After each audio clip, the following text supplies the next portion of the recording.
Tapping కేసులో అధికారులపై చర్యలకు ఉన్నతాధికారులు ఉపక్రమించారు. ఈ కేసులో ఇప్పటికే అరెస్ట్ అయిన అడిషనల్ ఎస్పీలు తిరుపతన్న భుజంగరావులపై సస్పెన్షన్ వేటు పడింది.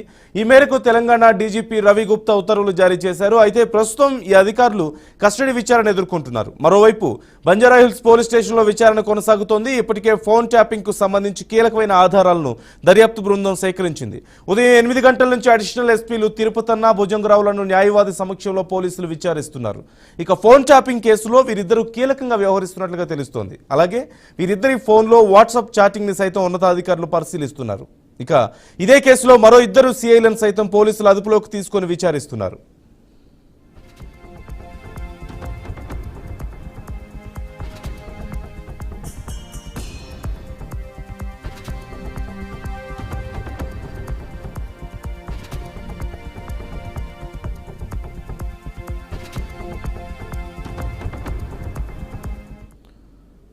రాధాకిషన్ రావు ఇచ్చిన సమాచారం మేరకే ఇద్దరిని దర్యాప్తు బృందం ప్రశ్నిస్తోంది. రాధాకిషన్ రావును వారం రోజుల పాటు కస్టడీ కోరుతూ నాంపల్లి కోర్టులో పోలీసులు సోమవారం పిటిషన్ వేయనున్నారు. అయితే ఈ ఫోన్ ట్యాపింగ్ వ్యవహారంతో లింకులున్న రాజకీయ నాయకులను త్వరలో విచారణకు పిలిచేందుకు నోటీసులు రూపొందిస్తున్నట్టుగా కూడా తెలుస్తోంది.